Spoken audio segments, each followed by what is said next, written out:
challenges at you, and it's what you make of it. Your perseverance, your drive, is that whatever the situation is, you can come out of it. I like to remain positive no matter what the situation is. I've achieved great things. I'm standing in front of you. I'm so proud. I'm so excited. I was so excited. You won't believe how excited I was to know that I can come and talk to you ladies today. I've achieved great things with limited resources. And that's why I'm urging you to go out and prove to the world that challenges and situations do not define you. You are your biggest competition. You will be great if you have the right mindset and drive. I recently told my boss I've found my purpose in life, and that is helping people. I was a really good accountant, a great auditor, an exceptional manager in business systems, and now operations and system solutions. However, the biggest pleasure and satisfaction that I get is in my tenure of mentoring and helping individuals discover themselves, and plus me wanting to do my MBA, specializing in psychology, which is my next chapter of my studies that I'll do hopefully next year, and also the reason for me joining the Mrs. South Africa competition. This competition, like Olivia mentioned, will give me the platform to help the people with my experience and skills to gear them to improve their situations. Because not a lot of people know what is out there, what's available for them, the NPOs that's available, the foundations, the charities that are available there for them to support them in order for what they want to achieve one day. I want to be an inspiration to all of you today. I want you to find your purpose, your destiny, and take it. So the question I have for you today is, what drives you? What motivates you? And what is stopping you from getting it? If anybody wants to answer that. Anybody? What motivates you?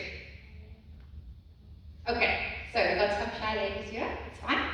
So I'll give you a few examples. So making your parents proud would be a good example. Buying your own car one day. Buying your own house one day.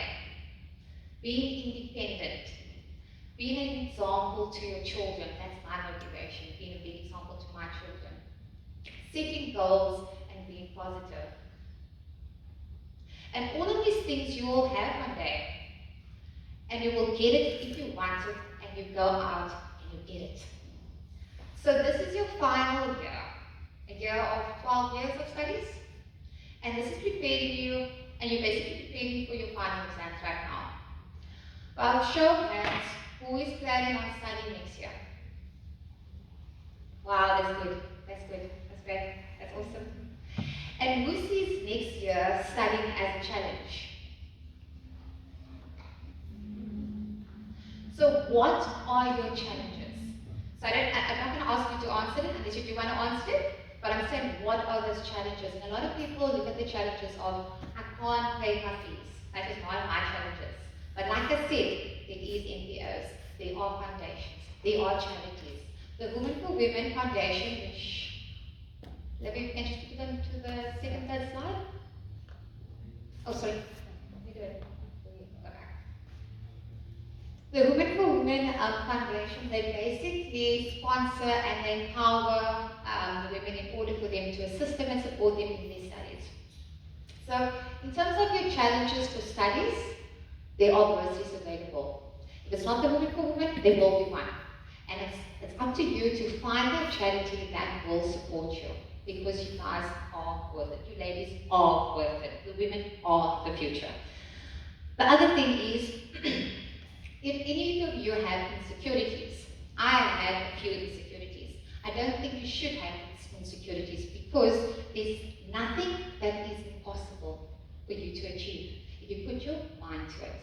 So if you're having insecurities, just chuck it away. Doesn't belong here, because you can achieve anything you want to do if you go out and get it. Then, if it's providing for your family, some people like, I had a similar situation where, as in like when we lost our house, I kind of needed to choose between career choices. I was in my articles, and the articles was like you earn low salary, and besides going into corporate. If you have that problem problem or challenge of like, I need to provide for my family, I need to work, so I can't study. Why can't you do both? Why can't you work and study? Because it is possible. You can take a student loan out with the banks, interest free. You only pay your studies or your loan back once you're done with your studies. So you can do that. It is available. I never knew that in my time, but I'm just telling you it is available. So I just wanted to talk a little bit more about the Women for Women Foundation. So the website is www.womenforwomen.co.za. Like I said, it was founded by Cindy Nell, that you guys might be familiar with, which is a former Miss South Africa. She basically formed this foundation more specifically on the focus of women entrepreneurship, but now it's evolved into education. It's also evolved into bursaries. It's also evolved into early child development, those skills that most people don't get from their homes, etc., whatever. So basically, like I'm saying, these platforms, these foundations are available. And let's go to the next page. Okay, you won't be able to see that, but basically I will share the link with you. Otherwise, Livia can just give you like the link. But basically, if you go to the website, it basically shares what is available for you, and that you're not alone in this process. There are foundations and charities that will support you in this. And then, yes, that's all I wanted to say today. Other than that, I just wanted to wish you everything of the best for your exams. This is your final year, and you ladies will do well if you put your mind to it, work hard, dedicate the time, and you will be great. Thank you. Any questions?